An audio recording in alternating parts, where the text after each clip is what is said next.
আজকে আমরা দ্বিতীয় অধ্যায় উচ্চতর গণিতের বীজগণিতীয় রাশি নিয়ে আলোচনা করব। যে বীজগণিতীয় রাশি কি বলছে, এক বা একাধিক সংখ্যা ও সংখ্যা নির্দেশক প্রতীককে আমরা যদি কি করি, যোগ, বিয়োগ, গুণ, ভাগ, ঘাত বা মূলদ চিহ্নের যে কোনো একটি অথবা একাধিকের সাহায্যে অর্থবহভাবে সংযুক্ত করলে যে নতুন সংখ্যা নির্দেশক প্রতীকের সৃষ্টি হয়, একে বলা হয় কি বীজগণিতিক রাশি। যেমন কি 2x, এটা একটা কি আমার বীজগাণিতিক রাশি, কি রাশি? বীজগাণিতিক রাশি। তারপর 2x এর সাথে যদি আমি কি করি 3ay, এটাও একটা কি বীজগণিতিক রাশি, যেটা আমি যোগ চিহ্নের মাধ্যমে করছি, দুইটা পদে বিভক্ত করে ফেলাইছি। এরপরে আমার কি 6x plus 4y square plus a plus root Z, এটা আমার এক ধরনের কি বীজগণিতীয় রাশি, যেখানে আমি কি যোগের মাধ্যমে বিভিন্ন পদ কি আলাদাভাবে উপস্থাপন করছি। তো এদেরকে কি বলা হয়? বীজগণিতীয় রাশি। তারা এটাই বলছিল যে আমি যদি এক বা একাধিক সংখ্যারে যদি যোগ, এই জায়গায় চাইলে কি হইতে পারতো, বিয়োগ চিহ্ন হইতে পারতো। যোগ, বিয়োগ, ভাগ, গুণ এই চিহ্নর মাধ্যমে, অথবা ঘাত বলা হয় কাদেরকে, যে পাওয়ার, যে পাওয়ারগুলো ইউজ করি, ঘাত বা মূলদ চিহ্নের মাধ্যমে যে কোনো একটি অথবা একাধিকের সাহায্যে, এটার কোনো একটা কি অর্থ আছে, পুরো রাশির একটা কি আছে, অর্থ আছে, যে অর্থবহভাবে সংযুক্ত করলে যে নতুন নির্দেশক সংখ্যা প্রতীকের সৃষ্টি হয়, একে আমরা বলতেছি কি বীজগণিতীয় রাশি, বা সংক্ষেপে বলা হয় কি রাশি। যে কোনো অধ্যায় করতে গেলে আমরা হলো কি করি, যে হলো কি এর যে মূল যে পয়েন্টগুলো, যে বীজগণিতীয় রাশি লিখলাম, স্যার কেন হলো আমরা এই চ্যাপ্টারের নাম বীজগণিতীয় রাশি দিছি, আর বীজগণিতীয় রাশি বলতে আসলে আমরা কি বুঝি, এই ছোট ছোট জিনিসগুলোকে আগে চিনতে হয়। আগে পূর্বে হলো আমার কি এগুলো না চিনলেও হইতো। কারণটা কি, যে পূর্বে হলো কি আমার শুধু লোকে অঙ্ক করা লাগতো, তাহলে আমি নির্দিষ্ট পরিমাণ কিছু অঙ্ক করতাম, অঙ্ক করার পরে কী হইতো, অঙ্কগুলো পরীক্ষা আসতো, পরীক্ষা দিয়ে আসতে করতাম। কিন্তু এখন হলো আমাদের কি করে, যে হলো কি বহু নির্বাচনী আসে, মানে অবজেক্টিভ আসে। অবজেক্টিভ করার জন্য কি অবশ্যই এই জিনিসগুলোকে আমাদের এই সংজ্ঞাগুলো জানা অত্যন্ত কি প্রয়োজন। নর্মালি বললো যে নিচের কোনটি বীজগণিতীয় রাশি, তো আমি বীজগণিতীয় রাশি কি এটা যদি না জানি, তাহলে আমি উত্তর কীভাবে করব? আর বীজগণিতীয় রাশি বা রাশি কি একই জিনিস, বীজগণিতীয় রাশিরই সংক্ষেপে কি বলা হয়, রাশি। এরপর আমরা যে জিনিসটা শিখবো আর কি, নর্মালি যে কোনো হলো কি চাকরি ভাইবা পরীক্ষায় যদি শিক্ষকতা লাইনে যাই, বা অন্যান্য ভাইবা পরীক্ষায় কি নর্মালি হলো একটা কমন প্রশ্ন থাকে। কমন প্রশ্নটা কি, চলক কি, যে চলক বলতে কি বুঝে, চলক কি, যে বা আমরা এটার সাথে অনেকে পরিচিত, যে হলো কি চলকটির হলো কি সহগ কত, চলকটির সহগ কত। চলক জিনিসটা তো আগে চিনতে হবে, চলক আসলে কি, বা হলো এই যে একটা বীজগণিতীয় রাশি আছে, বীজগণিতীয় রাশির মধ্যে চলক কি, এ ও দেওয়া আছে, বীজগণিতীয় রাশির মধ্যে ওয়াই ও দেওয়া আছে, এক্স ও দেওয়া আছে, মানে বি ও দেওয়া আছে, তাহলে আমি এ বি এক্স সমন্বয় মনে করো একটা হলো ইয়ে আছে, এ বি এক্স পরে দেওয়া থাকলো কি এ স্কোয়ার বি স্কোয়ার কি এক্স, তারপর মনে করো কি এ কিউব বি কিউব এক্স, এরকম একটা কি দেওয়া আছে, বীজগণিতীয় রাশি আছে। এখন আমি বললাম এখানে চলকের সহগ কত। এখন হলো চলক কি জিনিস, এই জিনিসটা কি আমাদের কি জানতে হবে, বা চলক কাকে বলে, সংখ্যাগুলা, এই সংখ্যাগুলো কি আমাদের স্পেসিফাই করতে হবে আর কি, যে চলক কারে বলে। বলছে যদি একটি প্রতীক একাধিক সদস্য বিশিষ্ট কোনো সংখ্যা সেটের যে কোনো অনির্ধারিত সদস্য নির্ধারিত করে, তবে প্রতীকটিকে বলা হয় কি চলক। এই যে এখানে তাকানো প্রত্যেকের সাথে কি আছে এক্স আছে, প্রত্যেকের সাথে কি আছে এক্স আছে। এই এক্সটা কি করতেছে যে একাধিক সদস্য বিশিষ্ট কোনো সংখ্যা সেটে, এই দেখো একাধিক সদস্য বিশিষ্ট কোনো কি সংখ্যা সেটের যে কোনো অনির্ধারিত সদস্য কি করতেছে নির্দেশ করতেছে। এই কারণে আমরা এখানে এক্সটাকে বললাম কি চলক। এই চলকের মানটা কি হয় পরিবর্তিত হতে পারে, এই চলকের মান কি হতে পারে পরিবর্তিত হইতে পারে, যেটা তোমরা হলো কি ইন্টারে যখন উঠবা ইন্টারে চলক নিয়ে হলো একটা অধ্যায় আছে। তো যাই হোক আর কি, তো চলক কারে বলতেছি যে যদি একটি প্রতীক, কয়টা প্রতীক, এই যে একটা প্রতীক, যদি একটি প্রতীক, মানে প্রতীকটাকে এক্স, যে একটা প্রতীক একাধিক সদস্য বিশিষ্ট কোনো সংখ্যা সেটের যে কোনো অনির্ধারিত সদস্য নির্দেশ করে, তবে সেই প্রতীকটাকে আমরা বলতেছি চলক। এবং সেটটিকে এর কি বলা হয় ডোমেন বলা হয়। তাহলে হলো কি ডোমেন রেঞ্জ, এটা আমরা হলো 1.2 হলো কি আলোচনা করুন যে ডোমেন কি, রেঞ্জ কি, কোডোমেন কি, ঠিক আছে। তারপর কি বলতেছে যদি প্রতীকটি একটি নির্দিষ্ট সংখ্যা নির্দেশ করে তবে একে কি বলা হয় ধ্রুবক। একটা যদি নির্দিষ্ট সংখ্যারে কি করে নির্দেশ করে তবে তাকে কি বলা হয় ধ্রুবক। 3x, তাহলে এই জায়গায় x হইতেছে হলো কি চলক, এর আগে যে সংখ্যাটা দেওয়া আছে এই সংখ্যাটাকে কি বলা হয় ধ্রুবক, যার মান পরিবর্তনশীল কি না। আমরা বলছি চলকটা কি হতে পারে পরিবর্তন হতে পারে, কিন্তু এর পাশে যে সংখ্যাটা থাকবো সেটা হচ্ছে আমার কি পদ ধ্রুবক পদ আর কি। দেখ এরপরে হলো কি আমরা যে জিনিসটা হলো আলোচনা করুন খুব ইম্পর্টেন্ট একটা জিনিস আর কি, সেটা হইতেছে হলো কি মুখ্য সহগ কি।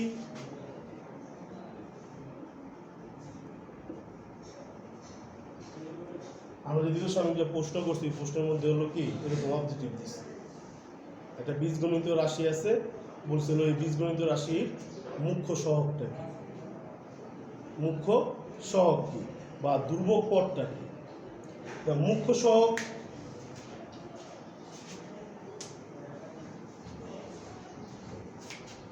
আর হলো কি ধ্রুবক পদ। মনে করো আমার একটা কি বীজগণিত রাশি দেওয়া আছে 3x³ প্লাস 4x² প্লাস কি তোমার হইতেছে হলো 6x প্লাস 9, এটা একটা বীজগণিত রাশি। এখানে চলককে চলক হইতেছে x, চলককে x, x এর উপরে যে পাওয়ারগুলো দেওয়া আছে এদেরকে বলা হয় কি ঘাত। এই জায়গায় x এর ঘাত কত 3, এই জায়গায় x এর ঘাত কত 2, এই জায়গায় x এর ঘাত কত 1, আর এই জায়গায় কি x বর্জিত পদ, কোনো x কি নাই। তাহলে মুখ্য সহগ কারে বলতেছি, তাহলে এই জায়গায় যে চলক যে x আছে এর সর্বোচ্চ ঘাত কত দেওয়া আছে x3, সর্বোচ্চ ঘাত দেওয়া আছে x3। এই সর্বোচ্চ ঘাত বিশিষ্ট চলকের সাথে যে হলো কি সহগটা থাকে বা এই পদটাকে বলা হয় কি পদ মুখ্য পদ।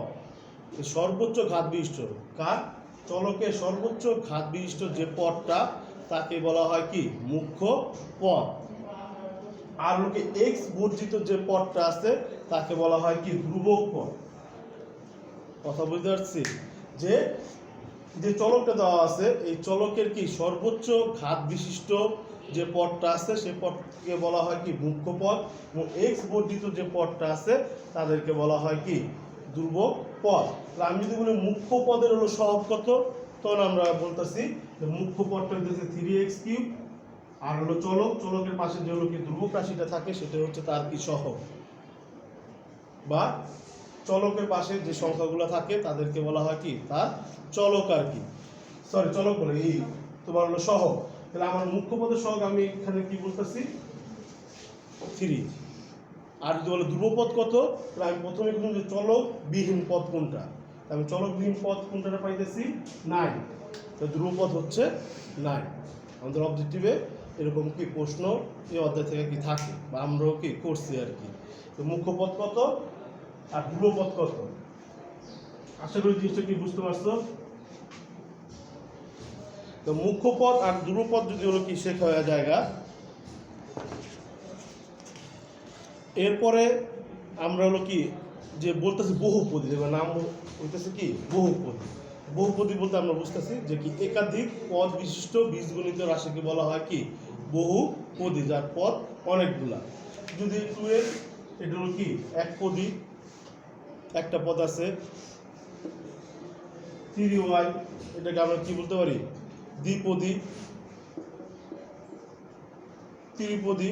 এরকম যদি অসংখ্য পদ থাকে, তোমার মনে করো কি 5p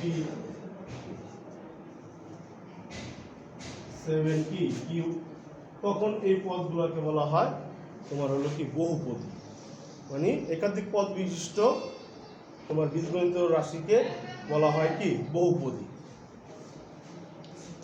তারপরে হচ্ছে কি বহুপদীর গুণফল আর ভাগফল। আর কি আমরা এই জায়গায় হলো কি ভাগফল নিয়ে আলোচনা করুন।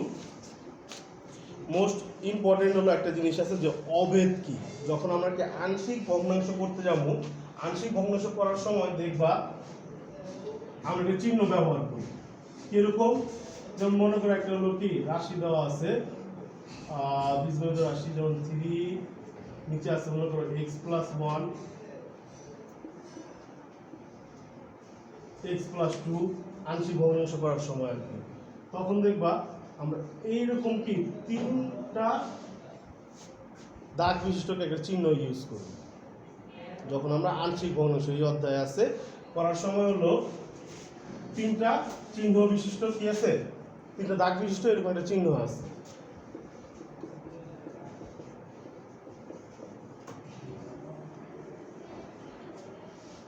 তখন তোমার সকলের মনের মধ্যে এই প্রশ্নটা যাবে, এই চিহ্নের নাম। তখন আমি বলি কি যে এটা কি একটা অভেদ চিহ্ন, বা বলুন তখন যে কি চিহ্ন, অভেদ চিহ্ন। অভেদ চিহ্ন স্যার কি? এই জিনিসটাকে অনেকে আমরা আংশিক ভগ্নাংশ করি, এই চিহ্ন কি ইউজ করি, কিন্তু আমরা নিজেরাও জানি না এই চিহ্নের মিনিংটা কি। তো এই চিহ্নকে বলা হয় কি চিহ্ন, অভেদ চিহ্ন। এরকম সমান না, সমান হলে 2টা দাগ হইতো, কয়টা দাগ, 3টা দাগ, এবং একে বলা হয় অভেদ। অভেদ জিনিসটা একটু সংজ্ঞা অনুযায়ী যদি করতে যাই আর কি, যে বলছে হলো কি 2টা বহুপদী, আমার হলো কি px, মনে করে দেওয়া আছে x + y whole cube. px সমান কি দেওয়া আছে, x + y হোল কিউব। আর হলো কি qx সমান সমান, মনে করো আরেকটা হলো বীজগণিত বা বহুপদী দেওয়া আছে x³ + 3x² y + 3xy² + y³। তাহলে px দেওয়া আছে কি x + y হোল কিউব, আর qx দেওয়া আছে কি x³ + 3xy 3x² y + 3xy² কি y³ px আর qx দেওয়া আছে। বলা হয়েছে যে কি 2টা বহুপদী px ও qx সকল x, এই যে আমি কি x আর y ইউজ করছি, তাহলে কি সকল x ও y এর জন্য যদি কি হয় সমান হয়, x আর y এর জন্য যদি কি হয় সমান হয়, তো এদের সমতাকেই বলা হয় কি অভেদ। এদের সমতাকে, স্যার কথা বুঝলাম না। যেমন নরমালি x এর মান ধরো তুমি কত 1, y এর মান ধরো কি 2, তাহলে px সমান সমান কত আসতেছে 1 + 2 হোল কিউব 3 হোল কিউব আসলে কত 27। এই x এর মান এবং y এর মান একই মান, আমি কি qx এ বসাই, দেখো qx কত আসে 1 হোল কিউব 1² * 2 3 1 2 এর উপরে কি স্কয়ার প্লাস 2 কিউব 1 1 এর স্কয়ার করলে কত 1 3 দুগুণে কত 6 2 দুগুণে কত 4 3 4 12 8 বলে কত হইতেছে তোমার হলো কি 12 আর 8 এ 20 20 আর তাহলে px-টা কার সমান? qx এর সমান। যখন আমি মান বসাইতেছি, যখন আমি কি বলতেছি মান বসাইতেছি, তখন কি হইতেছে সমান। কিন্তু মান বসানোর আগে আমরা কি লিখতে পারি যে px-টা qx এর একটি অবেদ, যা x এবং y এর মানের জন্য, বা যদি শুধু x থাকতো x এর মানের জন্য উভয় সমীকরণটা কি হয়ে যেত গা? সমান হয়ে যেত গা। আমরা কি মান বসানোর পর কি দেখছি? সমান দেখছি। কিন্তু আমি যদি মান আগে না বসাতাম, তখন যদি এই আকারে যদি লেখা থাকতো, তখন আমরা কি বুঝতাম যে হলো কি এই জায়গায় x এর যে মানটা হলো আছে, বা x এর যে মানটা বেরোইব, বা x যে চলকটা আমি ধরুম, ওই চলকের মানটা যখন আমি কি এই দুইটা হলো কি এতে রাশিতে বসামু, দুইটা কি হয়ে যাব? সমান হয়ে যাবে। তো মান বসানোর আগে আমি কি চিহ্ন ইউজ করতেছি? অভেদ চিহ্ন। অভেদ কি বুঝতে পারছি? আবার বলি সংজ্ঞাটা, যে দুটি বহুপদী px ও qx সকল x এর জন্য, সকল x এর জন্য, x এর মান এখন যদি আমি 1 এর পরিবর্তে যদি 3 বসাই, দুইটা সমীকরণ যখন 3 বসাবো, তোমাকে আবার উত্তর কি একই রকম আসবে। x এর মান 3 না বসাই যদি আমি কত 5 বসাই, 7 বসাই, দেখুন যে আমার কি উত্তর কি আসবো। তো এই কারণে বলছি যে px এবং qx x এর এবং y এর সকল মানের জন্য কি হইব? সমান হইব। তখন একে অন্যের কি বলা হয়? অভেদ। এবং অভেদ চিহ্নকে কি দ্বারা প্রকাশ করা হয়? এই জায়গায় যে আমি জিনিসটা লিখছি, এর মানে কি x এর মান এই জায়গায় যা বসাবো, ওই x এর মানটা যদি আমি একই বসাই, তাহলে দুই পাশ কি হয়ে যাবে গা? সমান হয়ে যাবে। তাহলে আমরা যেন হলো এটা কি গাণিতিক কি জানি কয় আংশিক ভগ্নাংশ করুন, তখন এই চিহ্নের ব্যবহার করুন। এছাড়া এই চিহ্নের ব্যবহার কি সাধারণত করা হয় না আর কি। তাহলে আমরা যখন গাণিতিক আংশিক ভগ্নাংশ করার সময় এটা নিয়ে যদি আর সেকেন্ডলি কোনো প্রশ্ন না আসে আর কি।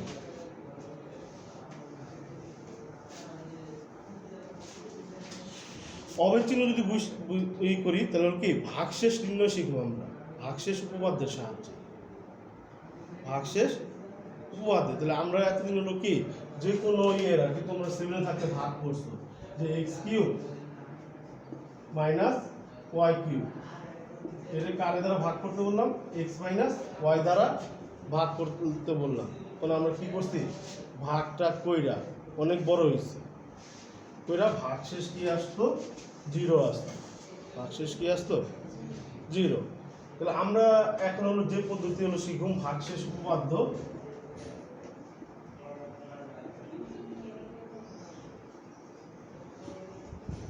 ভাগশেষ উপপাদ্যটা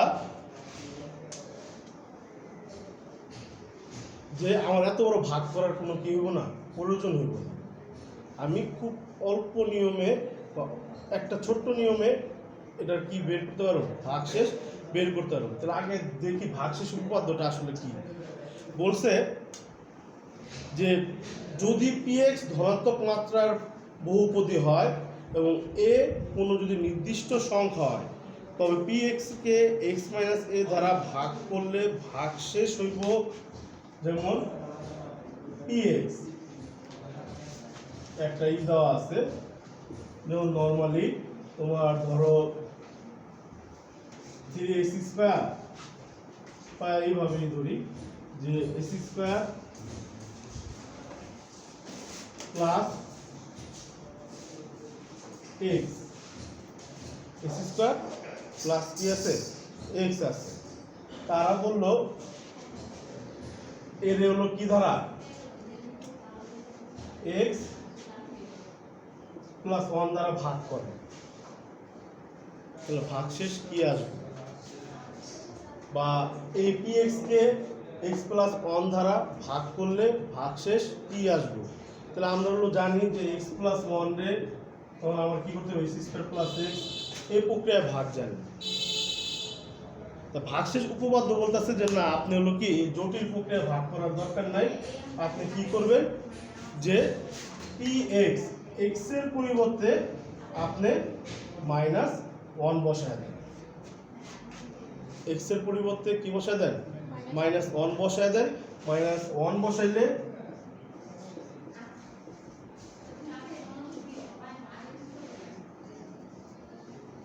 তুমি দেখো x প্লাস 1 দ্বারা যদি ভাগ করো, দেখো ভাগশেষ কি আসবো? জিরো আসবে, ভাগশেষ কি আসবো জিরো। তাহলে কি বলতেছি যে কি পি এক্স যদি একটা কি হয় ধনাত্মক মাত্রার বহুপদী হয় এবং এ কোনো নির্দিষ্ট সংখ্যা যদি হয়, তাহলে বলতেছে পি এক্সকে যদি এক্স মাইনাস এ দ্বারা যদি ভাগ করতে বলা হয়, কি দ্বারা এক্স মাইনাস এ, আমার বললো এক্স মাইনাস এ দ্বারা ভাগ করতে, তখন আমরা এক্স এর পরিবর্তে কত বসামু প্লাস এ, এক্স এর পরিবর্তে কি বসামু, আর যদি হলো প্লাস এ থাকে তাহলে বসামু কি মাইনাস এ। কথা বুঝতে পারতেছি?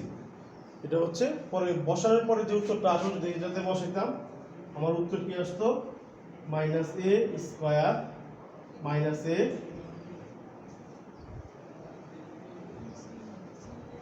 স্কোয়ার। তুমি এখন কি এটা যদি হলো কি এক্স স্কোয়ার প্লাস এক্স এর যদি এক্স প্লাস এ দ্বারা ভাগ করো, দেখবে কি এটা ভাগ যাইতে যাইতে শেষ পর্যন্ত ভাগ শেষ নিচে থাকবে কত এ স্কোয়ার মাইনাস এ। কথা বুঝতে পারছি? কি থাকবো এ স্কোয়ার মাইনাস এ। ওই সাইড একটু ট্রাই করে দেখেন। আচ্ছা দেখি একটু ট্রাই করে, এক্স প্লাস এ এক্স স্কোয়ার প্লাস এক্স, ভাগ করার সিস্টেম কি ছিল, এক্স স্কোয়ারে এক্স দিয়ে ভাগ করলে কত হয় এক্স, তাহলে x x equal x square, এ দিয়ে এটা গুণ করলে এক্স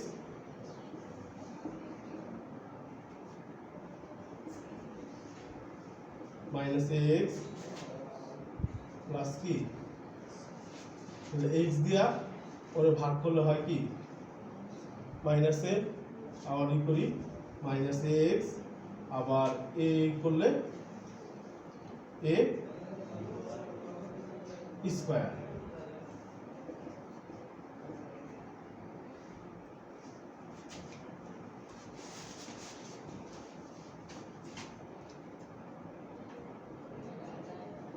এক্স কাটা শুধু এক্স মাইনাস, আবার এক্স দিয়ে এক্স এর ভাগ করলে কি হয় 1 মাইনাস এ, সরি প্লাস এ, চিহ্ন পরিবর্তন করি, এক্স এক্স কাটা তাই কি এ স্কোয়ার, জানে ওরে ধরা আর কি জানা।